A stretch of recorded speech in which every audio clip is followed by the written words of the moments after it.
음, 오늘 말씀은 시편 140편 1절로 13절입니다.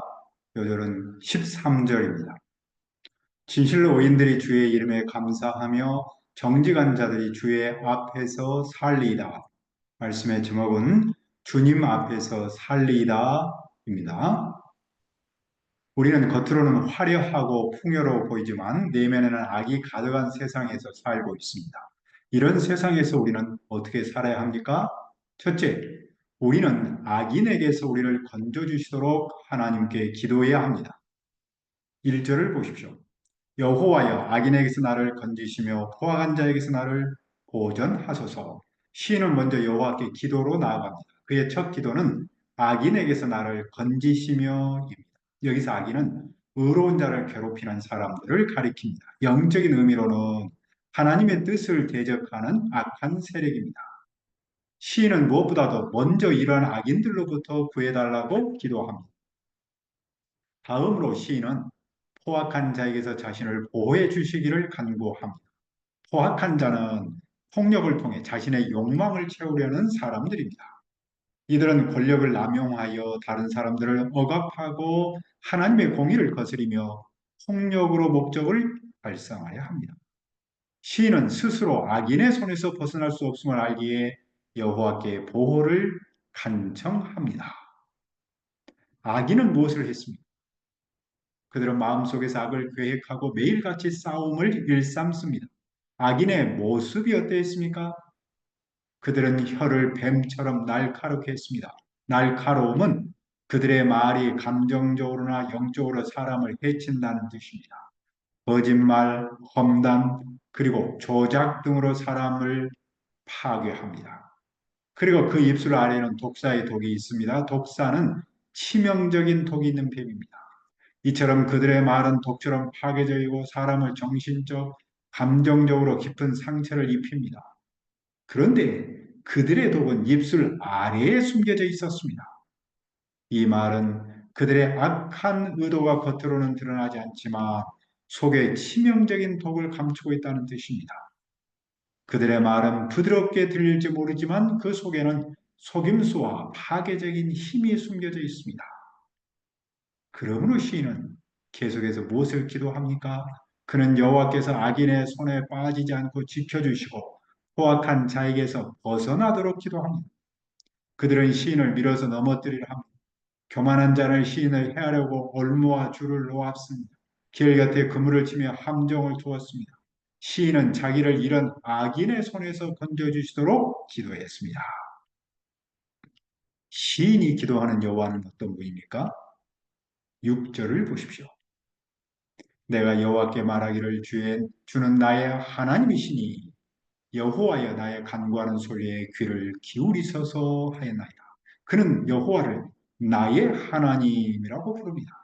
그는 여호와를 일반적인 하나님이 아닌 인격적인 하나님으로 믿습니다. 그 여호와 하나님께서 자기의 예언하는 소리에 귀를 기울여 주시도록 기도합니다.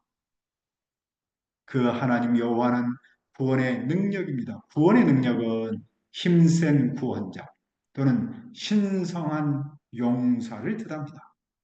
신의 하나님은 힘센 구원자이고 그는 그분의 종입니다. 전쟁의 날에 그 주님께서 그의 머리를 가려주셨습니다. 가려준다라는 표현은 어미새가 새끼를 자신의 날개로 덮어 보호하는 모습과 같습니다. 주님께서 전투의 날에 그의 종을 보호해 주셨습니다. 시인은 이처럼 하나님께 기도하여 응답받았습니다. 시인은 그 하나님께 무엇을 기도합니까? 그는 여호와께서 악인의 욕망을 허락하지 않게 하시고 그들이 악한 계략을 더는 추진하지 못하도록 기도합니다. 그렇지 않으면 그들은 더욱 교만해질 것이기 때문입니다. 이제 시인은 그 악인이 어떻게 되도록 기도합니까? 둘째, 우리는 포악한 자가 패망하도록 기도해야 합니다. 구절을 보십시오. 나를 에워싸는 자들이 그들의 머리를 들 때에 그들의 입술의 재난이 그들을 덮게 하소서. 이 말씀에서 나를 에워싸는 자들은 시인을 실제로 둘러싸는 군대일 수도 있고 또는 거짓말과 음모로 시인을 함정에 빠뜨리는 자들을 상징적으로 나타낸 표현입니다. 그들의 머리를 들 때는 문자적으로 머리를 의미하지만 여기서는 시인을 해치려는 음모를 주도하는 지도자를 가리킵니다. 이들은 악한 괴계 최전선에서 활동하는 주요 인물들입니다. 시인은 그들이 남에게 퍼붓는 재앙이 도리어 그들 자신에게 돌아가도록 기도합니다. 악인들이 시인을 말로 공격했으니 그들의 말이 결국 그들 자신을 해치기를 바라는 겁니다. 다른 사람을 험담하거나 거짓말로 해치는 사람은 결국 자신이 한 말로 인해 고통을 겪을 수 있습니다. 어떤 사람은 감정적으로 내뱉은 말이 부메랑처럼 돌아와 자기가 상처받습니다. 시인은 이어서 악인들의 머리 위로 뜨거운 숯불이 떨어지기를 기도합니다. 그는 악인들이 불과 수렁에 빠져 다시는 일어나지 못하기를 바랍니다. 왜 시인은 이렇게 기도합니까? 11절을 보십시오. 악담하는 자는 세상에 굳게 서지 못하며 포악한 자는 재앙이 따라서 패망하게 하리이다. 여기서 악담하는 자는 패역한 혀를 가진 사람을 의미합니다. 즉 거짓 비난과 악의적인 험담으로 다른 사람에게 해를 끼치는 사람입니다. 그들은 말로 다른 사람의 명예를 훼손하고 분열을 일으키며 진실과 정의를 파괴합니다. 이들의 말은 신체적 폭력이 없어도 큰 해를 끼칠 수 있습니다. 시인은 이런 사람들이 세상에서 성공하거나 영향력을 행사하지 못하도록 기도합니다.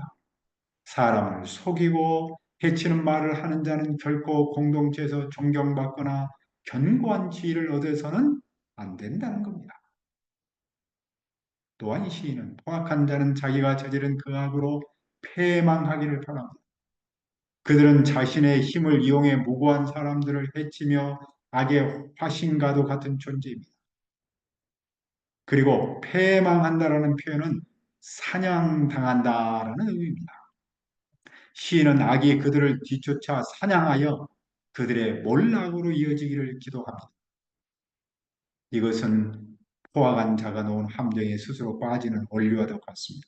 결국 의로운 사람을 해치는 포악한 자의 악한 영향력이 사라지고 하나님의 정의가 실현되기를 기대하는 겁니다. 이러한 악인의 패망은 단순한 독수에 그치지 않고 하나님의 공의가 세워지는 겁니다. 시인은 이 땅에 하나님의 공의가 이루어지기를 간절히 기도합니다. 그러면 시인은 어떻게 살고자 합니까? 셋째, 우리는 주님 앞에서 살도록 기도해야 합니다. 12절을 보십시오. 내가 알거니와 여호와는 고난당하는 자를 변호해 주시며 궁핍한 자에게 정의를 베푸시리이다. 시인은 여호와는 고난받는 사람을 변호하시고 가난한 사람에게 공의를 베푸시는 분임을 알았습니다. 그런 여호와 구원의 능력이 임하는 그곳에 악인이 자리 잡을 수 없다는 사실을 알았습니다. 그러므로 이는 어떻게 살고자 합니까? 13절을 읽읍시다. 진실로 의인들이 주의 이름에 감사하며 정직한 자들이 주의 앞에서 살리이다. 여기서 의인들은 하나님과 올바른 관계를 맺고 그분의 뜻에 따라 사는 사람들. 주님의 이름은 단순히 하나님을 부르는 이름을 넘어서 그분의 성품과 권위를 상징합니다. 따라서 주님의 이름에 감사한다는 말은 하나님 그분께 그리고 그분의 구원과 사랑에 감사한다라는 의미입니다. 의인들이 주님의 이름에 감사하는 이유는 무엇입니까? 주님께서 구원과 정의에 대한 기도를 들으신 줄 알기 때문입니다. 주님이 누구신지를 알기에 그분께 감사합니다. 여호와가 누구신지를 아는 사람은 구원을 바라는 기도를 넘어서 감사의 기도를 합니다. 감사는 기독교 신앙에서 중요한 주제 중 하나입니다. 그런데 우리는 불확실성과 크고 작은 도전 앞에서 감사하기가 쉽지 않습니다. 하지만 오늘 말씀은 우리에게 감사하는 상황에 따라 달라지지 않음을 깨우쳐 줍니다. 우리가 어떤 상황에서도 주님께서 우리의 기도를 들으신다는 믿음이 있다면 우리는 감사할 수 있습니다. 또 정직한 사람은 어떻게 삽니까? 정직한 사람은 주님 앞에서 삽니다. 정직한 사람은 주님과 바른 관계성을 맺은 사람, 즉 의인에 대한 다른 표현이죠. 그리고 주님 앞에서라는 말은 하나님의 얼굴, 하나님의 임재라는 뜻입니다. 정직한 사람들은 하나님의 얼굴 앞에서 삽니다. 이 말은 하나님과 끊임없이 교제하며 산다. 하나님과 친밀한 관계를 유지한다라는 뜻입니다. 정직한 사람은 단순히 하나님을 방문하는 사람이 아니라 하나님과의 지속적인 교제를 통해 그분의 임재 속에서 거주하는 영원한 주민입니다. 정직한 자가 이렇게 살 수 있는 이유는 무엇입니까? 주님께서 그들의 기도를 들으시기 때문입니다. 만약 주님이 그들의 기도를 듣지 않으신다면 그들은 주님 앞에서 살 수 없습니다. 그러나 주님이 기도를 들으시기에 그들은 주님께 감사할 수 있고 주님의 임재 속에서 살 수 있습니다. 우리는 혼란스러운 세상에서 종종 하나님의 임재로부터 멀어진 것처럼 느낄 때가 있습니다. 우리는 삶의 무게에 짓눌리고 걱정에 사로잡히며 산만함에 휩싸이기도 합니다. 그럴 때 우리는 사람들 앞에서 살거나 문제 앞에서 살기 쉽습니다. 삶의 무게가 너무나 무겁고 헤쳐나갈 문제가 복잡하기 때문입니다. 그러나 우리가 그런 상황에서도 주님께서 우리의 기도를 들으신다는 믿음이 있다면 우리는 여전히 그분 앞에서 살아갈 수 있습니다.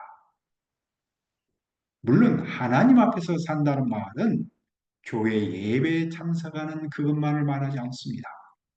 하나님 앞에서 산다는 말은 내 삶의 모든 영역에 하나님의 함께 하심을 인정하고 도움을 청하며 사는 것을 뜻합니다. 직장이든 가정이든 우리는 하나님이 늘 함께 하신다는 확신 속에서 살아야 합니다. 그분의 함께 하심을 믿는 믿음은 우리가 마주하는 모든 도전을 이겨내는 힘입니다. 그러면 우리는 이 시간 무엇을 해야 합니까? 우리는 악인에게서 우리를 건져주시고 포악한 자가 패망하도록 기도해야 합니다. 그리고 우리는 주님 앞에서 살도록 기도해야 합니다. 우리가 이렇게 살아야 하는 이유는 무엇입니까?